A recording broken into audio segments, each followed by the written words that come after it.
का वारिस समझ के अगर हमने प्यार और मोहब्बत की निगाह से भी देखा तो याद रखें हमने गोया नबी को प्यार मोहब्बत की निगाह। आज उलमा की कदर निकल गई। आज आए दिन हर कोई जिसकी कहीं नहीं चलती है मस्जिद के इमाम पे आके बरसता है। बहरहाल अगर ज्यादा बोलूंगा तो कहीं इमाम साहब कान तो नहीं ठुक दिए। लोगों के जहन में ऐसी बात आती है कि कहीं इमाम साहब कान तो नहीं ठुक दिए। वल्लाह ये ऐसी बात नहीं है, जो मेरे दिल की आवाज है वो मैं कह रहा हूं। तो इमाम साहब ने क्या बयान किया सुनिए जरा ध्यान से। ओ भाई चाय वाले,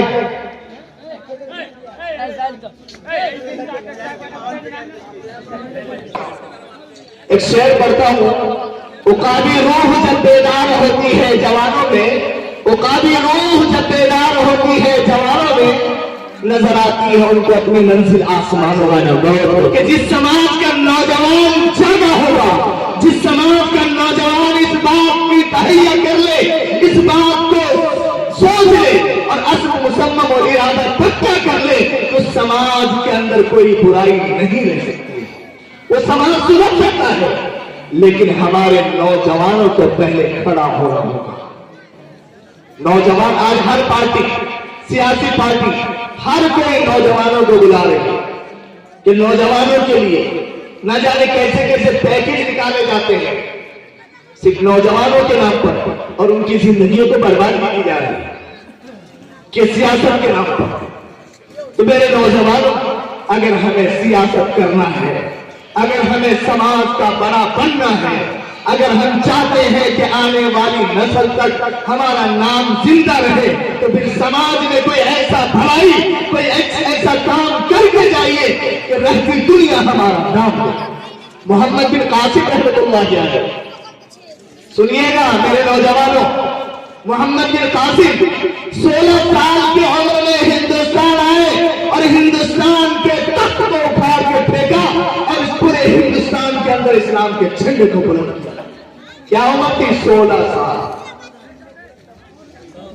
के इंसाफ के खातिर वो हिंदुस्तान में आए और उन्होंने इंसाफ को कायम किया। और 16 साल की उम्र में हमारे नौजवानों के हाथ में क्या है? हमारे नौजवान के हाथ में सिर्फ मोबाइल है या पबजी है या न जाने क्या क्या है। जिंदगियां बर्बाद हो रही है मोबाइल के चक्कर में।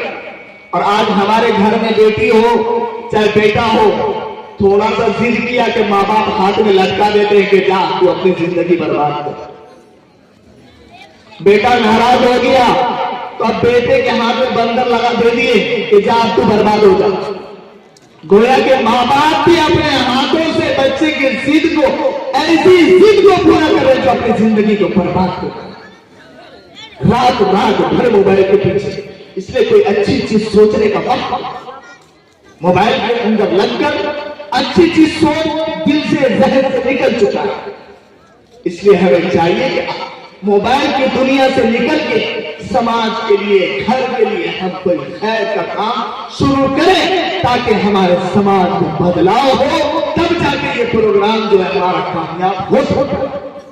तो बहरहाल वो इमाम साहब बड़े दर्द भरे अंदाज में रोने लगे जब मैंने पूछा कि आपकी इमामत कैसी चल रही है।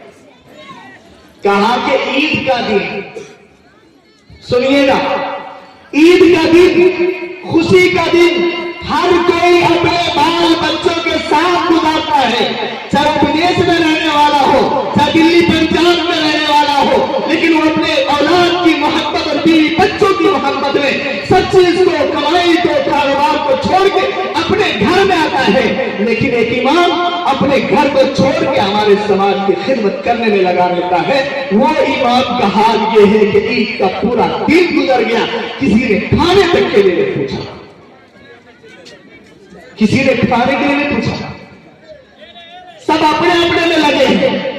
और एक इमाम जो हमारे समाज के लिए हर ख्वाहिश को उसने त्याग किया है, हर ख्वाहिश को उसने छोड़ दिया है, लेकिन हमें उसकी फिक्र नहीं।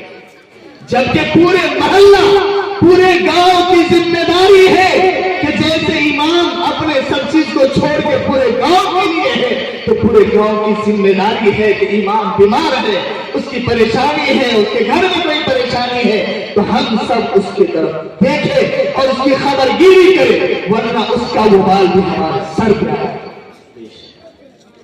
चलिए, ईद उल फित्र गुजर गया, बेचारे इमाम साहब को किसी ने नहीं पूछा, शाम में जाके लिट्टी समोसा दुकान में गया, मेरे हाल रोते रोते गुजर गए।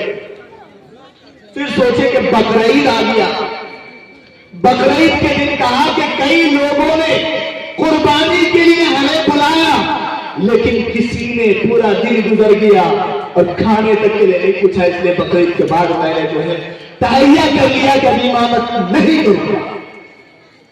एक आलिम, एक इमाम बदल हो गया और उसने इमामत छोड़ दिया कि इमामत नहीं करूंगा, इसका वबाल कहां जाएगा? उसी बस्ती के ऊपर।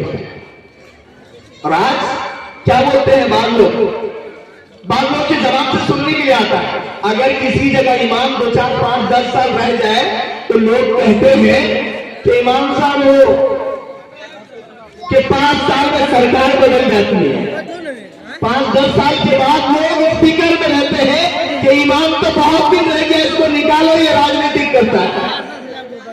याद रखिए, जिसने अपनी जवानी आपके पीछे, आपके बच्चों के पीछे गुजार दी, आज ऐसे वक्त में उनको निकाल रहे जबकि उनको जरूरत है।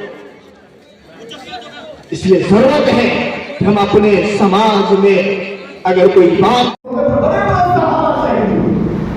पूरे साल जंगें चलती थी और शहादत होते थे, तो हर महीने को और हर दिन को हम मनाया जाए। अगर हम ये कहते, अगर ये महमूद रहना होता, अल्लाह के नबी मोहम्मद सल्लल्लाहु अलैहि वसल्लम हज़रत सफिया से निकाह मुहर्रमुल हराम के महीने में नहीं करते। अल्लाह के नबी ने हज़रत सफिया रज़ियल्लाहु अन्हा से निकाह इसी महीने में करवाया, मुहर्रमुल हराम में, जाके नबी के लिए महमूद रहना होगा। हज़रत अली रज़ियल्लाहु तआला अन्हु का निकाह भी इसी महीने में हुआ, मुहर्रमुल हराम में। हज़रत उस्मान गनी उनका भी निकाह इसी महीने में हुआ।